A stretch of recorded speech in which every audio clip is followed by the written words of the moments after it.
Hi, my name is James. Welcome to King's Find Woodworking. Today I'm going to show you how to build this upright dresser or chest of drawers. And if this is a project that you're interested in, we do have a link to the plans in the description down below the video. If you like the videos that we do, we'd really appreciate it if you took a moment and click that subscribe button down below. That really helps us out and helps us grow the channel. And you could even hit that notification bell to let you know of our upcoming videos. We've actually dedicated the last several months this whole summer rebranding and reworking the channel. We've stopped doing custom individual projects for people, and we decided to devote all of our time to making videos. And so we've got a ton of videos on deck that are coming up. A bunch of unique stuff we haven't done before and a bunch of cool projects I think you guys are going to like. We look forward to showing it to you, so hopefully you stay tuned and you get to see those things as they come out. We already have quite a backlog of videos, and we're going to be releasing them every Sunday at 1 o'clock Mountain Time and again on Fridays. Oh, that's not off. What did you do? Oh, I went too far. Alright, so let's get back into the video that you came to see today. Push to open and dovetailed drawers are the fanciest thing we have going on here. We wanted a small amount of artistic design, a little bit of elegance, but more than anything else we just wanted clean, simple lines. And something that provided great dog storage. We started with 8-quarter walnut and a bunch of different sizes and widths of maple, most of it curly, a little bit of quilted maple in there as well, and some ambrosia maple, which actually you don't see in that image. And the first thing we did was to cut everything to approximate lengths so that we can send it through the planer and jointer to get it flat. These are steps that you can easily skip if you just buy your lumber at the hardwood dealer that's been surfaced two sides. You can buy S2S, which is surfaced on both sides, or you can buy like an S2S with a straight line rip on one edge, which makes it really nice, and you can just go right to your table saw, and you won't need to joint it like we did and plane it like we're doing here. This stuff that we got was, some of it was rough and some of it was skip planed, where they just planed just enough of it for you to see some of the grain. But after that, I like to joint one edge of it. You see the little lines there. My planer has a couple of nicks on the blade. I'm going to have to flip a couple of those. But you got to joint one edge to get it nice and straight, and then I put that edge against the table saw and cut the other side to get it perfectly square. And there is a bunch of the maple that I'm going to use for the sides of this cabinet. We're gluing these up as panels. They're going to be solid wood panels. And I'm getting it wet so I can kind of see the grain pattern, because I want to put these together in a pattern that looks nice. Sometimes you might put these together and the grain might not be continuous sort of from one side to the other, and it might be very obvious.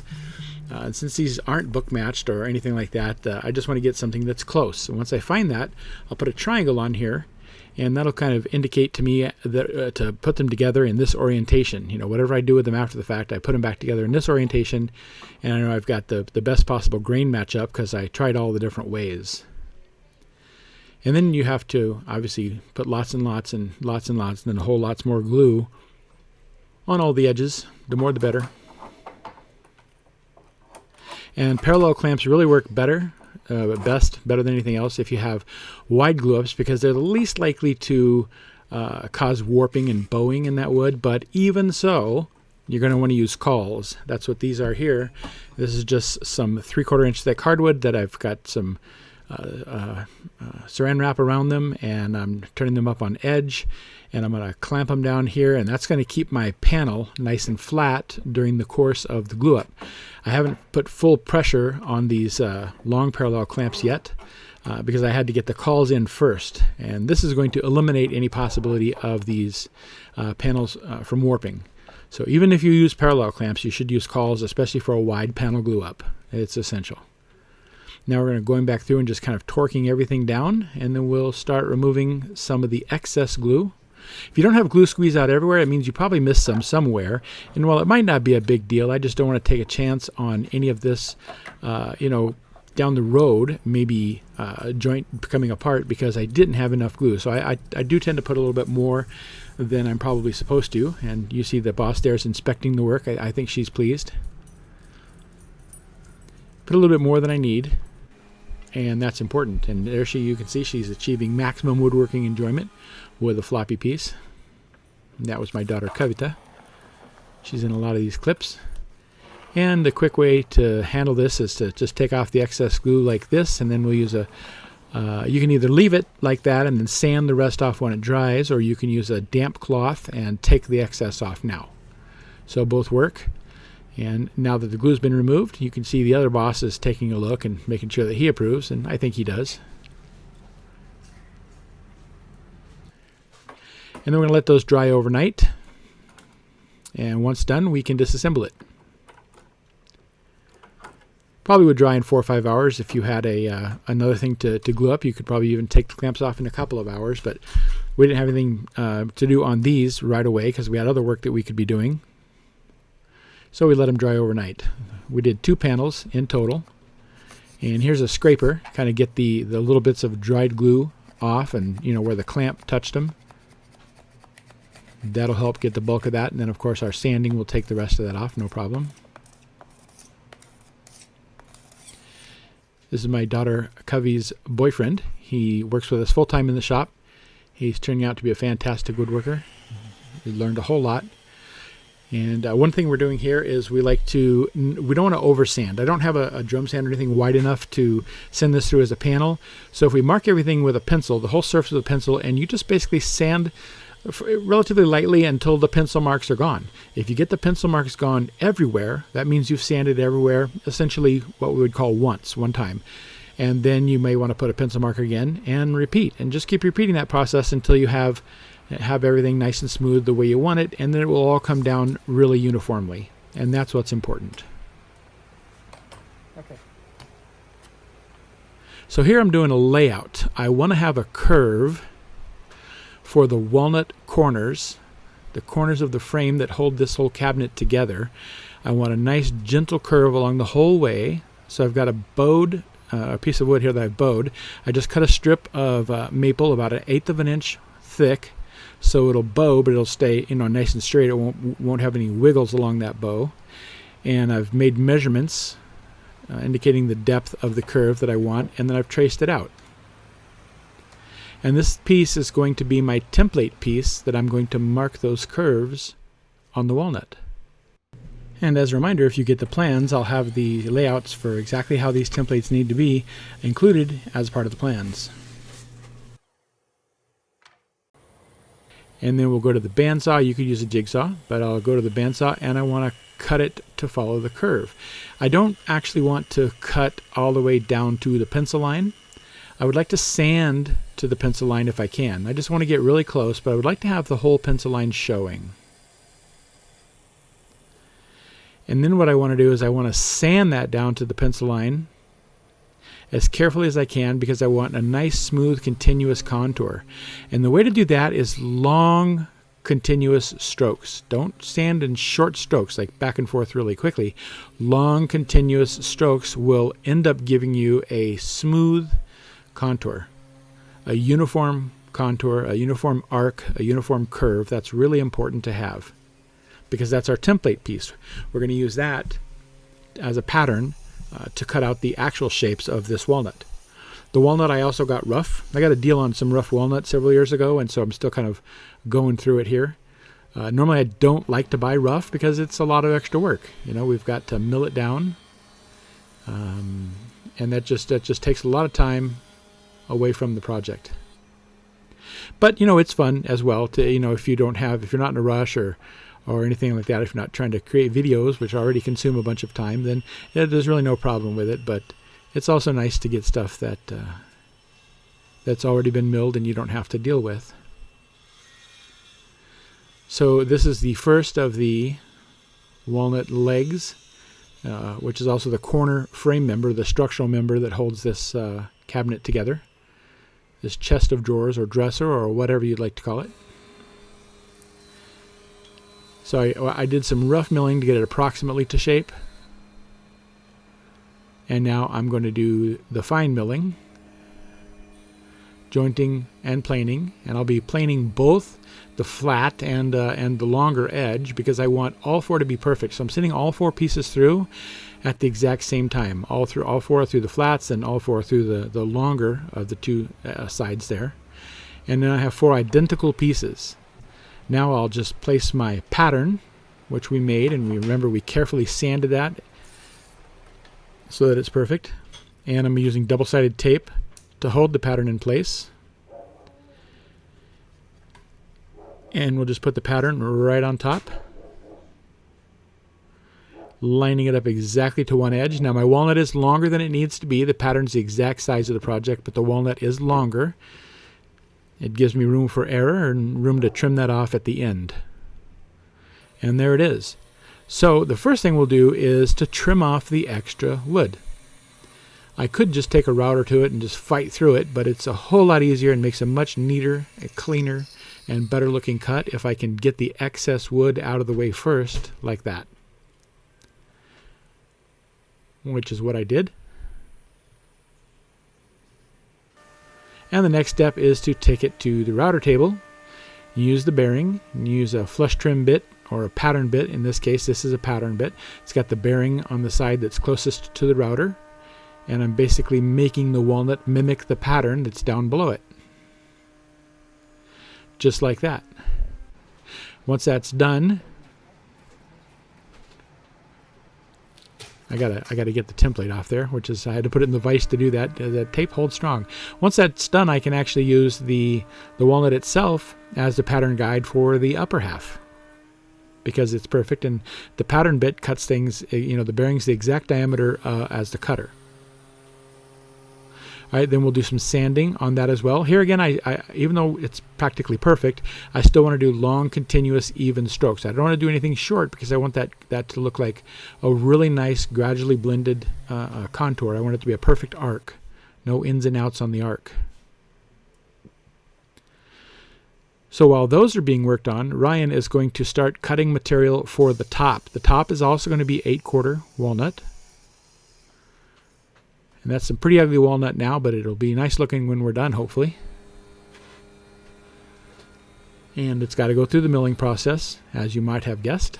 We have to joint one edge flat first. That's the sequence. The first thing you do is use the jointer side, and then flatten one edge. Then you put that edge that you have flattened perfectly down, and then the upper half gets cut off to become parallel with the edge that you have down. And it takes multiple passes because you can't take too much wood in one pass. And it looks like it's going to take us 3 boards to do the top, and so we milled them all at once. Once that's done, we need to go ahead and joint one side, and then we'll take that perfect side we jointed, put it up against the fence as reference, and we will cut the other side to become parallel with the side we just jointed. I see a nice thin floppy piece coming off the side. You can wiggle that around, of course, for maximum woodworking enjoyment. You wouldn't want to skip that step. It's critical. So we've done the same thing here. We've actually tried to match these as best as we can. And we'll put a little triangle to indicate that we do want to put them back there once I get the glue on. Sometimes you get the glue on it and you stand it up and get the glue on it, and then when you put it back down, you put it back down the wrong way. So the triangle helps with that. I'm using Titebond's dark wood glue here. It's like the one for walnut because it most closely approximates the color of walnut, and it makes the glue lines essentially invisible once they all come together.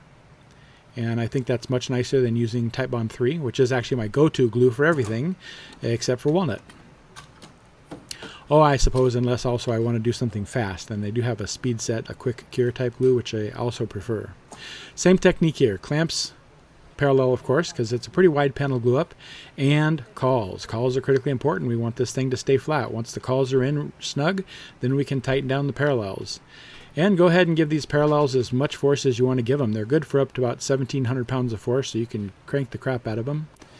And that just makes for a stronger, tighter joint. The stronger you squeeze them clamps, the better.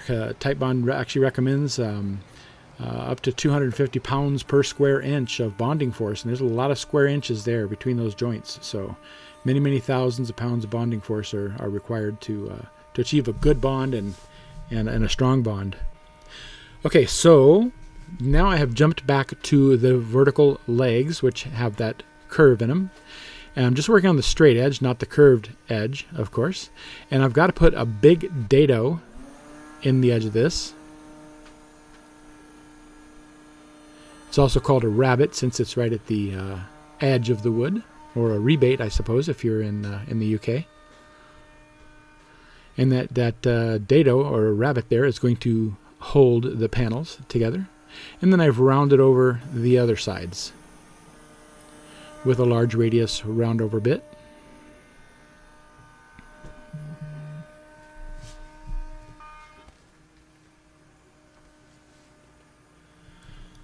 And that looks pretty good. We'll spend some time sanding it as well. And we let this dry overnight as well. So after a day, we can take this off the clamps.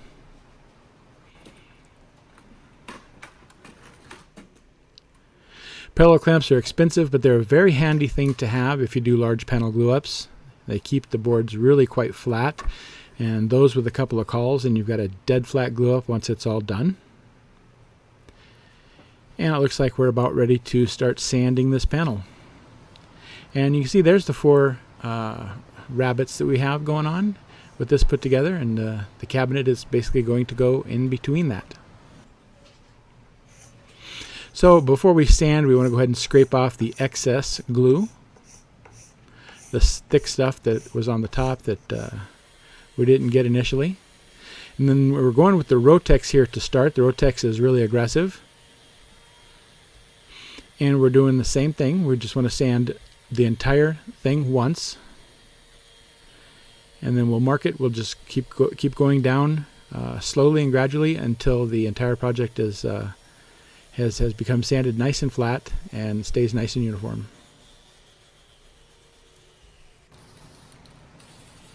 We've got some cracks and some other issues in this board, and this is going to be the underside, so it's probably not critical, but we've gone ahead and filled it with some epoxy. What I did to start with there is I sprayed a little bit of lacquer in all of those locations in order to prevent, because I'm going to dye this epoxy black here, but I sprayed it with lacquer in order to prevent the black from absorbing past the hole or the knot hole or the crack that might be there. It prevents the black from escaping past that point and dyeing the rest of the wood. And this will fill the crack or void or whatever we have, knot hole, and we'll sand it flush, and so all you will have left is just a really thin black line. It's a really nice look.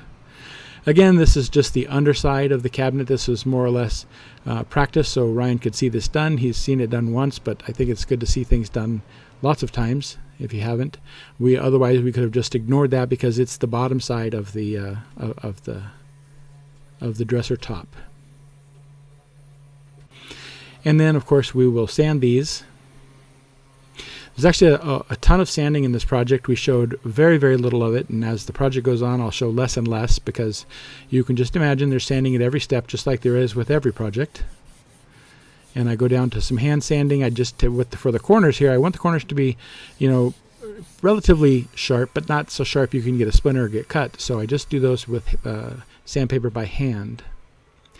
Now I'm cutting the back of the dresser or chest of drawers from a piece of 3/4 inch Baltic birch plywood. I could do a glue up panel, but then I've got more expansion and contraction issues to contend with, and it's also never going to be seen, and the Baltic birch plywood panel is extremely strong. So I think I'm going to glue up the bottom and the back, or use the bottom and the back, use the Baltic birch for the bottom and the back because of that. It's stronger, definitely stronger than a wood panel. It doesn't have any expansion and contraction coefficient, and it's really quick, really easy, and it will never be seen. So if you're a purist and you just absolutely have to have solid wood throughout your project, you just go ahead and glue up another panel. If that's not critical to you, I guess, Kufte was arguing with me about what the name of this piece is, but it's not called the butt, it's called the bottom. Pretty simple. Yeah. I don't think she likes that. Nope, she's sad, but that's okay. All right, so the panel here is complete. And what I want to do is square off the bottom of it. I'm using a rafter square, which is a pretty big square, and then a track saw to cut this. You could put it on a big sled. We could even put it on our sled. I probably should have, so I could show off the sled, but I just thought the easiest thing was to get out the track saw and cut it that way. Track saw always makes perfect cuts. And we'll check it, make sure it was square. And now we'll go ahead and cut it to width. We always build these things a little bit oversized, a little bit too long and a little bit too wide. And then after we do the sanding and everything else, we bring them down to size. So here I'm making another pattern, and this is for the bottom of the cabinet. We have to follow an arc. I think that's going to complement the arc of the vertical pieces. And if you remember what that looked like, I think you might agree. If not, you'll see it again here shortly. Again, we just cut it out on the jigsaw. And then we want to sand it to perfection because this is our pattern, our template piece. So long strokes all the way from one side to the other. And then one side to the other. Never short strokes on these because you want the look of one perfect continuous arc. And we'll put that in place where it goes, and then we're going to cut that out with the router as well. We did take two of us and carry it over to the bandsaw to cut the excess off first. That makes it a lot easier, remember, than just plunging in with the router because that's a relatively big piece there. And we've got the pattern bit doing the same function over here. We have one of our router bases that we sell. It's like an auxiliary router base that goes on little trim routers. It just makes it so much more stable for projects like this, so the router doesn't tilt or lean one way or the other. We did get a little bit of burning there, which is not too uncommon for maple on the end grain. It tends to burn real easy, and it'll never be seen, but I'm going to sand it off. I hate burn marks. I don't like, I couldn't live with knowing that they're always there, so I made sure that I sanded those off. But a random orbit sander with some aggressive paper takes that away pretty quickly. And I'm just going to give it the slightest 1/8 inch radius round over. I just want enough to take the corners off and give a little bit of a decorative look, but I don't want too much. And of course, being maple, it burned again, so we're going to sand that burn off just by hand this time. And just a reminder, if you like the content that we provide, please take the time to hit that subscribe button down below and click that notification icon so that you can see the upcoming videos when they come out. Remember, I overcut these by quite a bit when I made them and put them together. And I did that on purpose. In the event that something bad happened and I messed up the entire arc of the curve at the bottom, I could take an extra 4 or 5 inches off of the bottom and have one more shot at it to make it perfect. I don't want to go through the glue up of the entire project again. The offcut here won't go to waste. We always incorporate those into future projects or cutting boards. And there are the two pieces of the two sides of the chest of drawers. Now it's time to glue each of the two sides to their respective pieces of walnut. We'll do them one at a time. And you see that I've got tape there for all the areas that I don't want glue to come into contact with. This makes cleanup a little bit easier for us when we get to that point. And parallel clamps, once again, are probably the best choice for this. We do want this to stay flat. It's going to be difficult to get cawls in here. And so the parallel clamps are going to be the only thing that saves us. I don't know if you can see that. I've got a small rubber pad there. I'm putting a spacer and a small rubber pad on the inside too. And those rubber pads are going to allow us to not put any marks onto our maple when we squeeze down hard with clamp pressure. And on the inside, I've got that wooden block because I need to do the same thing there. And I've got to support that bottom clamp up off of the, or down off of the wood. And I'm using that, the block and the cushion for that as well. So that the maple is actually resting on a block that's padded. And there's padding between each clamp and the wood itself as well. So lots of padding, lots of steps. It's just little things that I like to do to prevent me having to sand off dents from the clamps later. Those kind of become tedious as time goes on.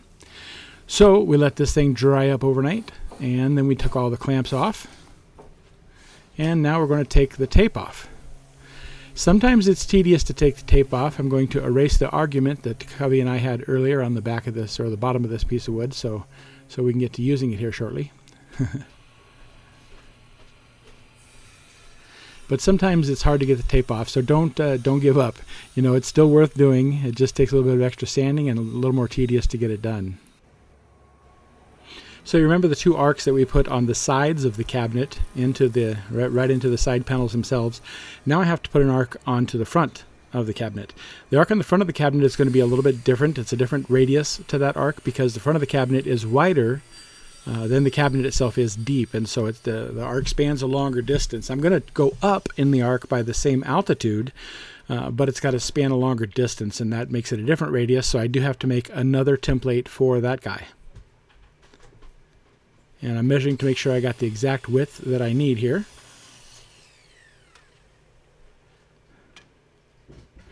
And you could do a lot of different things. You could make a template, or you could just go ahead and make the arc if it's just a one-off because it's not really critical. So we did take the time to draw, make a piece of wood and draw out the template, draw out the arc, but I did not bother to make a physical template in this case. If I was making two, I would definitely make a wooden template because I want the two sides to be identical. But if I'm just making one, then a template's not necessary because I'm not trying to match it to anything else. But it is important to sand it the same way with nice long even strokes to get a uniform arc.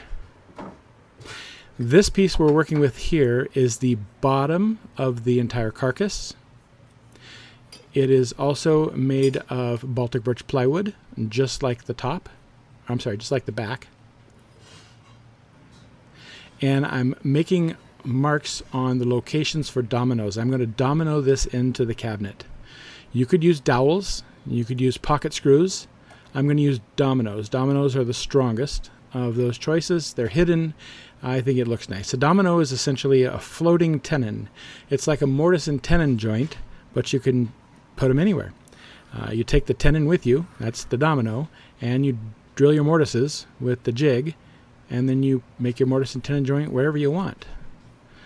So this thing is going to be dominoed in on both sides, and the front, actually, the front piece isn't in yet, and back. So it's going to be held in quite securely, and it's going to be a critical component to help keeping this cabinet square and giving the cabinet a lot of structural integrity as well.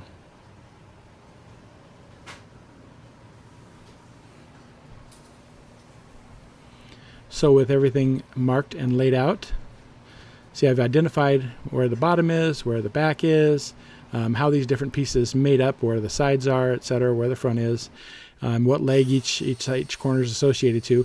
Then I'll go ahead and drill the mortises in with the domino jig.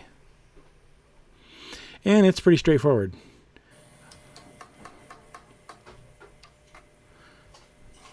I didn't happen to have a shorter domino like I wanted to, so I just made a little jig and I cut some of these dominoes shorter than what they came from the factory. And because I'm not putting them very deep into this edge, and they're going deeper into the other side, but overall the depth isn't what would be ideal for that domino length that I had, so I just cut a few of them shorter in order to achieve this. And it might look like a lot of dominoes, but I want this cabinet to hold a lot of weight and be structurally sound and last forever. And whether I'm putting in 10 dominoes or 20 dominoes, the time difference is not significant when you consider the total time of this build. We've got an extra 5 to 10 minutes worth of domino work. It doesn't matter to have more or to have a few less. So I always err on the side of caution and try to overbuild my projects. You do have to work quick because there's a lot of glue up to do here. I would recommend glue up like this one we are attempting right here to be done. If it's just you in your shop by yourself, do one at a time. We had 4 of us working in the shop and 1 person filming, and so we were able to do quite a few joints at once. Even so, we really pushed our luck. So if the glue starts to dry before you have it in, then you've got a problem. So we're doing the whole carcass. We did use a piece of of the Baltic birch for the bottom and an identical piece of Baltic birch for the top. That helps keep the Carcass square. It's hidden in the front by the piece of maple, the curly maple at the top there. That upper panel is, and of course over the top of that whole thing is the 2-inch thick walnut top piece. But the open time on this, I think they say, is 10 minutes, and I think we took 12 or 13 to glue this up, and that's probably fine, but you certainly couldn't take 20 minutes. If you're working by yourself, it's going to take 20 or 30 minutes to do a glue up like that, so just do one joint at a time, relax, wait a little while, and then do the next joint. So we decided that we were going to use this ambrosia maple for the drawers. All the drawer boxes we've made of this. For us here, it's just as cheap as poplar or anything else. Quite often we see ambrosia maple on sale. It has this look to it because the ambrosia beetle infests these trees, and they dig these boreholes through it, and they leave behind, chemical depositions from their activities, and that stains the wood.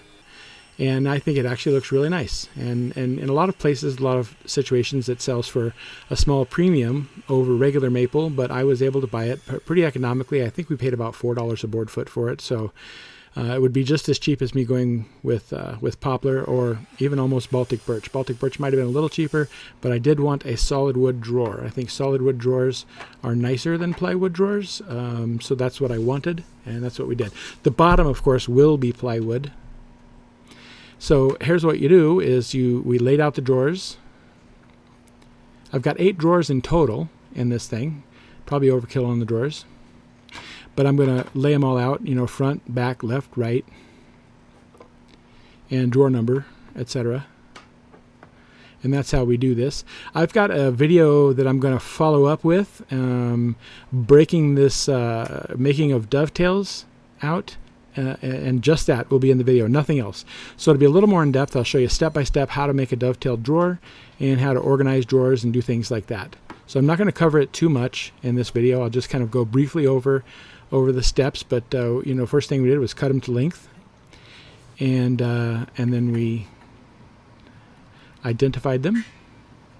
And it is important which piece you put in first to the front and which piece you put into the top. The tails go one way, the pins go the other, but I'll explain all that in great depth in the video that's coming out this coming Friday. It'll come out in 6 days, or 5 days, and you'll get to see that if you want to check that out. It's dedicated to just making a dovetailed drawer. This is a half-blind dovetailed drawer, and it's a pretty straightforward process. It's not very hard at all. Dovetail is something that scare a lot of people off, but you shouldn't let that happen. It's not at all hard. I could teach anybody to do a perfect dovetail drawer in probably a half an hour. So it's probably worth watching if you don't make dovetail drawers now. There's very little. It takes very little more time than, say, screwing the drawers together. It's not like it's so much more effort, and it looks a whole lot nicer in my opinion. And this is Ryan's first time, and he nailed it. So it's really not hard. So we laid them all out. I should point one thing out, is if you get the plans for this, we do have the plans available on the website. If you get the plans for this, you do not want to do like some people do and just go through and cut all the parts first and then go for assembly later. You do not want to measure the drawer box opening, the width of the cabinet on the interior, until your cabinet is done. If you make one small deviation, maybe an error, and your cabinet is a 1/16 of an inch wider than you anticipated it being, then all of the drawer boxes you have just cut are no longer any good. So don't cut your drawers, don't even start your drawers or do anything to do with your drawers until your cabinet carcass is fully done. Then measure the cabinet carcass. Hopefully it's exactly what the plans say, but if not, it's not a big deal. You make a minor adjustment and you'll cut all the drawers to fit what the cabinet actually is. It's really simple. And a lot of steps in woodworking are like that. A lot of people, when they start out woodworking, they like to very quickly cut out all the parts, so they think, okay, the hard part's done now, I just have to put it together. That doesn't work a lot of the time. A lot of the time you have to go step by step. You'll cut a section, build it, cut a section, build it, cut a section, build it. Because if there's a deviation or a change as you're building, even if you might make an error, and that error is easily fixable on your next step if you haven't already cut the parts. So don't cut your parts early. And that's especially true for drawers. So we are gluing the bottom in fully. The bottom is 1/2-inch Baltic birch plywood. That's not going to expand or contract. And the solid wood that's wrapped around it, it's not going to expand or contract hardly in the linear dimension that's in contact with the plywood. So I don't have to worry about expansion and contraction in this situation. If I had a solid wood bottom, that'd be a big issue. Like when I do cabinet doors, for example, I use floating panels as solid wood. They are solid wood. And so you have to allow for that expansion. So here's the bottom. Check this out. I am putting a 1/2-inch piece of Baltic birch on the bottom because I'm going to put wheels on this. I want to be able to move this thing around. So I'm putting 1/2-inch Baltic birch over the 3/4-inch Baltic birch that was already there. So now I have really, really thick 1.25-inch Baltic birch. It's rock solid. But I think that's important for my intended use for this. I'm going to have some pretty heavy stuff in it. And then I put my wheels in, and then we did the sanding, which I told you I was going to go ahead and ignore the sanding for the video after a while. And then we did the finish. I used lacquer. Lacquer's my favorite finish. Lacquer is a very good, very durable finish and very easy to repair. So the next thing is I went ahead and assembled the drawers. These are bloom drawers. And if you know anything about bloom drawers, you know that I have made a mistake. I actually messed up on my measurements, and I made all of my drawer boxes just a tiny bit too small. And so I'm fixing that by adding a thin shim of wood to the outside of each of those drawer slides. That is a remedy, that is a fix that you can do. But if you don't, if you're not familiar with bloom and installation of these drawer slides and whatnot, then as far as you're concerned, I made these perfect. I didn't make any mistakes. So I'm not going to go into much depth on the installation of the bloom hardware. I'll just mention that bloom is generally considered about the best hardware there is for cabinets and drawers and things like that. Their drawer slides are just first rate. Their hinges for cabinet doors are just remarkable. The things that they do. I use the heavy duty drawer slides here. The Movento is the model of the bloom drawer slides. They can carry 170 pounds each, and I use the tip-on add-on is what they call it, the tip-on attachment, which allows them to be pushed to open. And they're soft close drawers, which is really, really nice. And then I also used a stabilizer component because my drawers are very wide. They're 30 inches wide. And so all in all, they're really pretty expensive. It's over $1,000 worth of bloom hardware. So unless you're building something that, for a client that really wants to pay the big bucks and have, just everything super fancy, it's probably not worth it. I mean, these are very adjustable, which is really nice. They go up, down, left, right, in, out. You can angle them. You can do all kinds of adjustments after the fact. So if you don't build it perfectly, it sure is easy to adjust and fix to get your drawers to line up perfectly. And for that reason, it's nice. And you can still do bloom with that. You can do like a one step down in bloom and maybe get away with just a couple $100 in hardware, which isn't bad. You wouldn't necessarily need to go all out and crazy. A couple of these products, like the tip-on, the pushed open, I've never tried it before.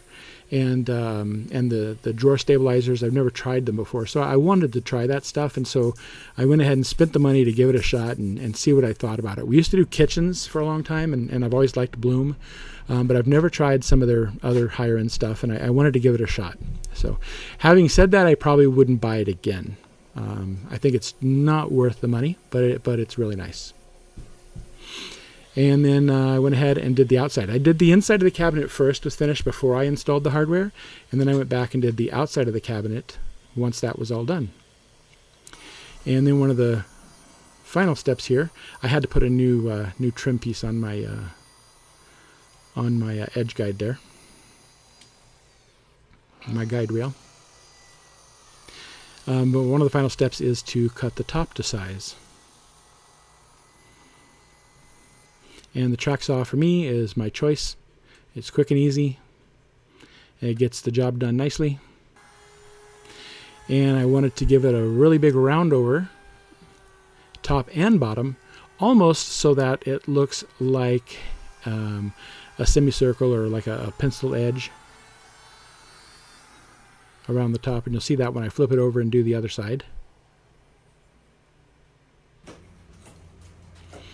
And that's the completed look I was going for. And then lots and lots of sanding on that edge as well. I'll just show you a couple seconds of it and save you the rest of the 1 hour sanding job that I have invested there. Okay, and probably the last part of the construction of this project is to do the drawer fronts. And so I saved the whiter, slightly nicer looking pieces of maple for the drawer fronts.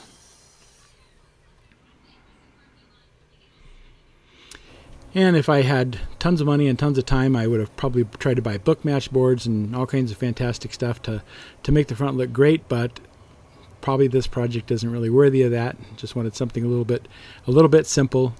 My main focus here was to have something with simple, clean lines, a little bit of artistic elegance, but more or less just a simple project. And of course, I wanted to give the Bloom hardware, which I have not tried before, give that a shot. So I used double-sided tape to put these on. I've got spacers. You saw me put spacers in there, and the above and below the drawer front or beside the drawer front to make it centered. 1/8 inch spacers everywhere, and then we screwed in from the back.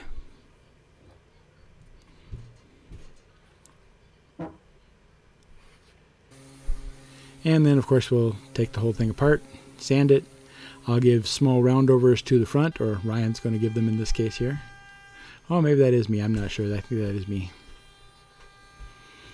Once again, not a big roundover, no fancy designer edges or anything like that. No classical cuts or OG cuts. Just a mild roundover because I wanted some clean, simple lines. Almost sad that I'm hiding up that ambrosia, but that's okay. You get to see that when it's open. So this thing does have to be finished on the bottom right now, because it's going to, I did do both sides, but it has to be done on the bottom before we attach it, because you got to have finished on both sides of every piece of wood in here. So before that goes onto the top of the carcass, both the top of the carcass and the bottom of that walnut have to be finished. Otherwise moisture will get in and cause some warping down the road.